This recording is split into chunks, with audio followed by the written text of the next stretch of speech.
sleep anymore. Dead eyes, cold floor, same old shit that I don't learn.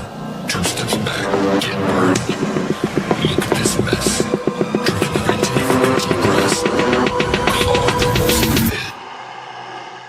Esse daqui, eu acabei cometendo uma mancada na aba de comunidade do canal, que eu falei, daqui a pouco o vô e vó vai ter que pagar pensão. Mas realmente, depois que eu postei, eu pensei, cara, mas isso já existe, cara. Já existe. Então, tem um monte de gente no canal aí que os caras têm... É foda, cara. Pô, o rapaz tem menos de 30 anos, menos de 35 e já tá separado, já tá pegando pensão. E daí, às vezes, o cara vai pensar assim, não, mas vou pagar só até as crianças ficarem grandes, né, ficarem adultas e depois não pago mais. Cara, e se daí, de repente, o teu filho acaba engravidando uma aleatória e daí depois você ainda tem que pagar a pensão pro neto? Vamos chamar esse quadro aqui de vontade de ter neto fudida também, né?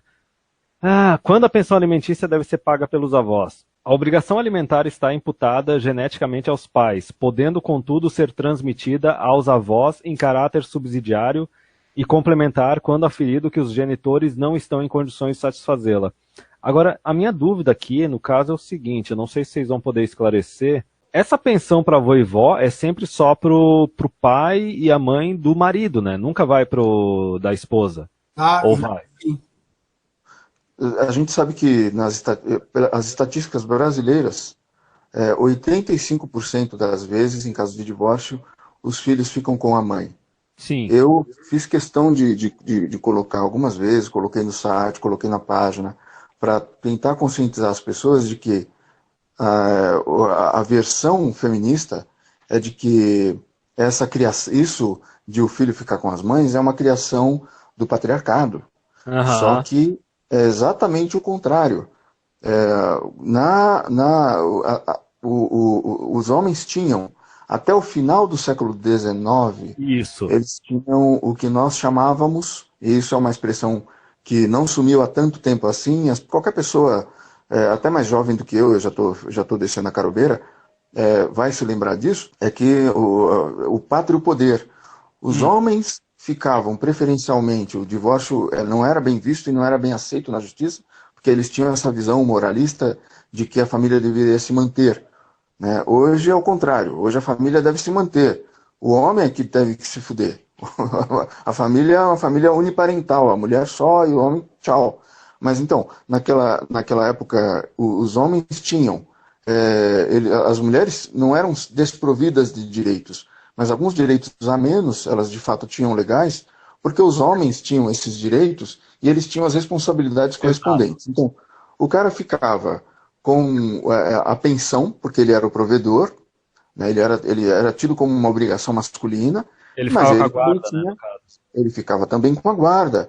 Por causa da mobilização feminista no final do século XIX, antes do século XX, se criou a doutrina dos primeiros anos, a Tender Years Doctrine, como a gente chama em inglês, que foi justamente na Inglaterra que isso foi criado, e se espalhou, a partir do momento que foi aprovado lá, essa doutrina jurídica de que as crianças são da mãe, isso se espalhou para o Ocidente todo e chegou aqui no Brasil. Simplesmente se tornou uma prática padrão. Se em caso de divórcio, em caso de separação, os filhos ficam com a mãe porque eles precisam da mãe. Eles não precisam do pai, eles precisam do dinheiro do pai. O pai é o provedor. Então a gente pode deixar o pai de lado, mas a mãe não. Né? Teve toda uma campanha, mulheres chorando, que elas estavam sendo alienadas, elas estavam sofrendo alienação parental, porque de repente elas resolviam acabar o casamento, e se uma mulher resolve acabar o casamento, ela está sempre em razão. Certo? Ela não quer que ela se sacrifique. Se você quiser que uma mulher continue no casamento, certamente é um estupro isso aí, né? Qualquer coisa é estupro.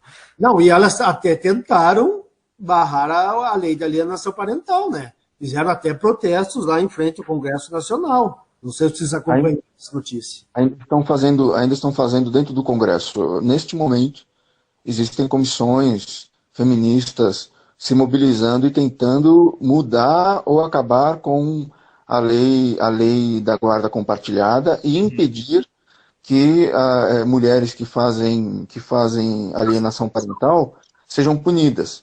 E nós temos a nossa direitista conservadora, que ela, nesse caso ela nem diz que ela é antifeminista, ela diz que ela é feminista, a Janaína Pascoal, aqui de São Paulo. ela quer acabar com a lei da guarda compartilhada. A pastora feminazi a gente nem fala, né? Porque a pastora feminazi é muito feminazi, é muito louca e é muito feminazi. Ó, então, provavelmente nessa interpretação aqui, como a guarda da criança vai acabar indo para a mulher, então, se o cara não tiver condições de pagar a pensão, os pais dele é que vão ter que pagar. Então vai cair sempre sobre os avós paternos. Ó, Tá, mas tem uma lei aqui que eu achei agora, do dia 1º de abril, de um projeto que proíbe prisão de avós por dívidas de pensão aos netos. Isso é o mínimo, né? É um projeto de lei. PDT, é um projeto de lei, Sandro. Não sei se... É um projeto de lei. Eles estão querendo impedir isso. Mas ainda não passou. Apenas um projeto. É uma proposta. Vamos prender velhinho, né, cara? Realmente, é isso que precisa ser feito na sociedade. Tá certo. Isso está sendo feito na sociedade há algum tempo. Aliás, isso é engraçado. Quem me lembrou disso, acho que foi o ano passado, foi a minha mãe. Eu estava tendo um relacionamento com uma mulher e eu comentei com a minha mãe que essa mulher estava fazendo um truque comigo, que é o Castelo nas Nuvens. Ela estava... eu descobri... depois eu inventei esse negócio de Castelo nas Nuvens, que eu achava que era a melhor descrição, que é uma tática que é ensinada a várias gerações para as mulheres. Como é que você segura aquele cara, faz o cara se apaixonar por você? Você simplesmente, primeiro, você vai ser tudo o que ele sempre sonhou. Uhum. Depois que ele se apega a você, você vai fazer ele ser tudo o que você sempre quis. E aí você não tem obrigação mais de ser nada do que ele sempre sonhou. Né? Isso é uma coisa que é ensinada de mãe para filha há muito tempo já, há gerações já, e é por isso que eu fico falando, esses caras ficam essas conversas tipo, as modernetes, isso atrapalha os homens conservadores, porque eles criam uma ilusão de que a mulher conservadora é de uma certa forma, ou de que as mulheres antigamente eram de uma certa forma, e eles deixam de levar em consideração uma série de fatores que eram parte da vida das mulheres antigamente e que eles ignoram, das mães, não estou falando que a sua mãe é uma sacana, talvez não seja, estou falando assim, na geração da sua mãe tinha isso, da minha avó tinha isso, da minha bisavó tinha isso, coisas como essa, o Castelo nas Nuvens, em inglês eles chamam isso de love bombing. Love bombing ou honey pot também eles chamam. Honey pot, que é uma tática também usada por seitas, por cultos. Simplesmente você chega lá na igreja, você chega lá naquele grupo de meditação, yoga, de um grupo aí, sei lá o que, religioso, e o pessoal te trata com um carinho, com um amor. Que tu nunca viu. Aí fisga você, e aí você começa a passar por várias etapas de lavagem cerebral. Só que, e aí eu repito, se um homem faz isso, ele facilmente é identificado como um psicopata. Quando uma mulher faz isso, as pessoas não percebem. Elas não veem isso como sendo uma forma pré-abuso.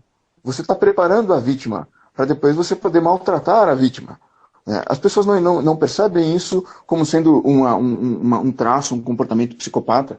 Mas, bom, a piada, a graça da coisa é que eu comentei com a minha mãe que essa mulher estava fazendo isso comigo. Inclusive, quando ela tinha mal me conhecido, ela queria engravidar de mim rapidamente.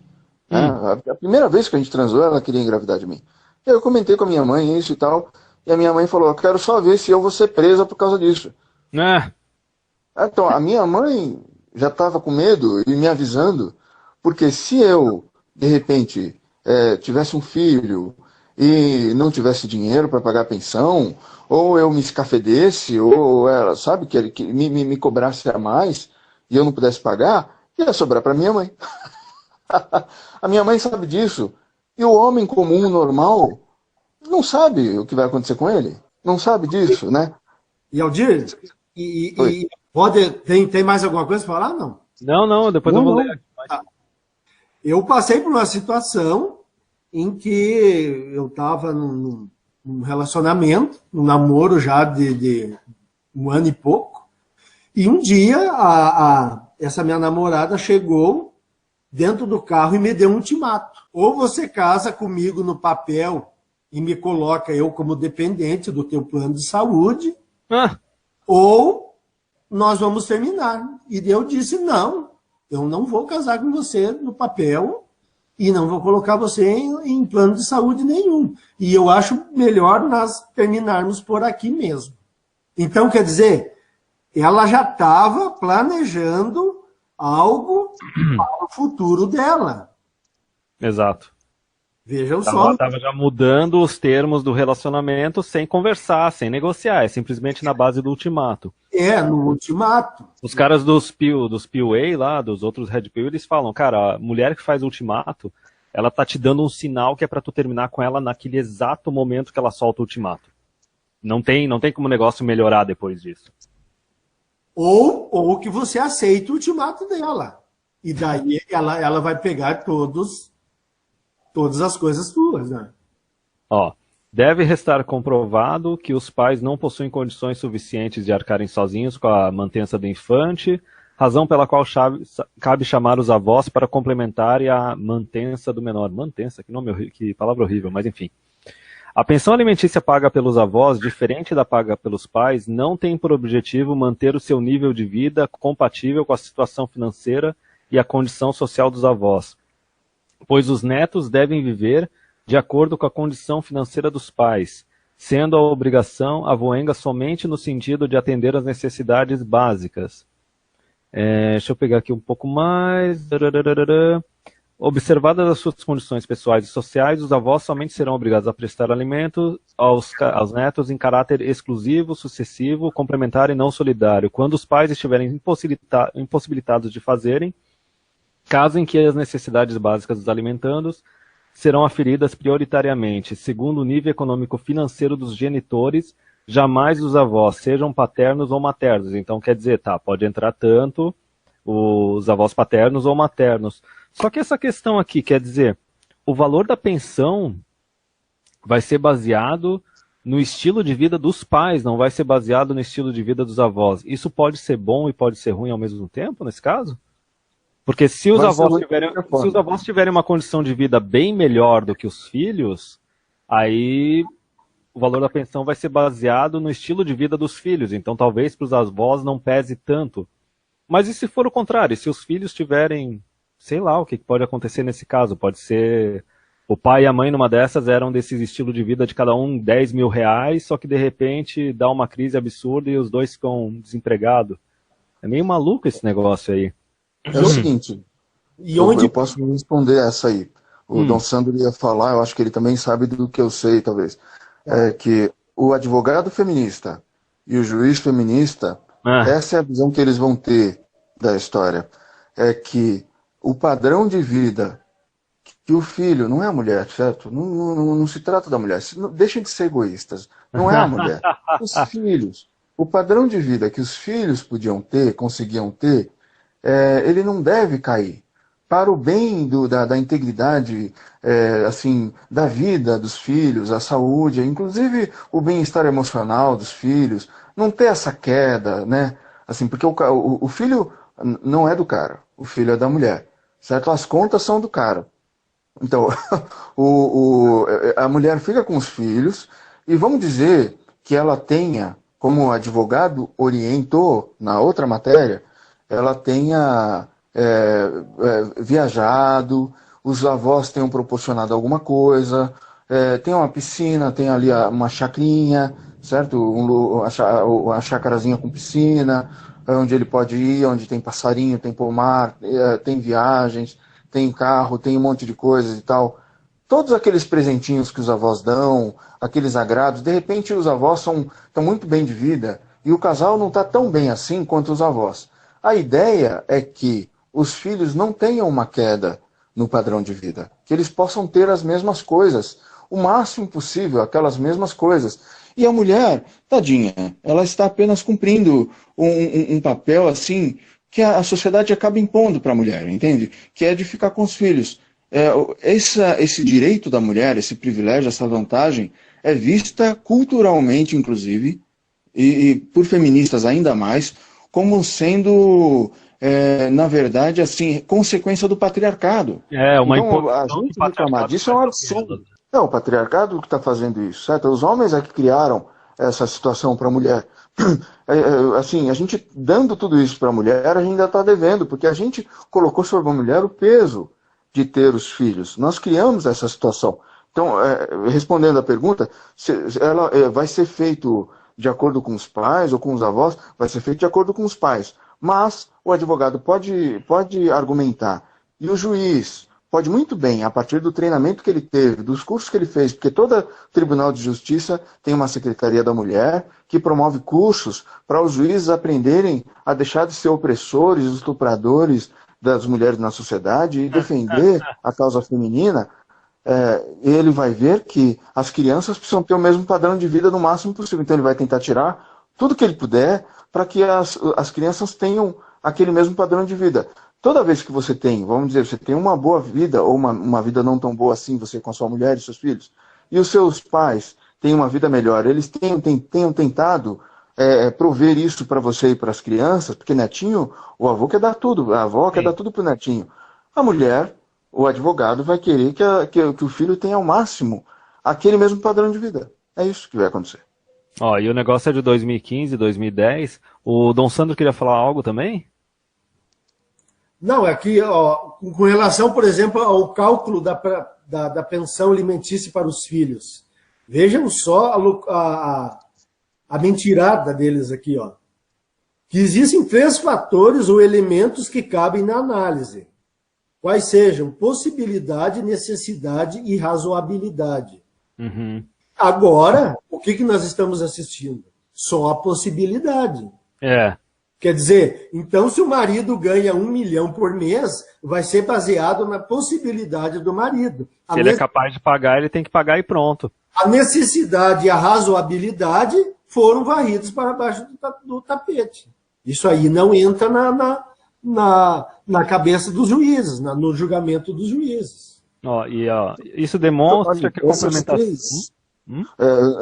Fala primeiro, depois eu falo. Não, só pegando aqui, eles reforçam aqui que serve apenas para preservar o mínimo existencial, só que daí tem esse detalhe que a justiça vai lá decidir o que vai ser feito na hora que eles bem entenderem.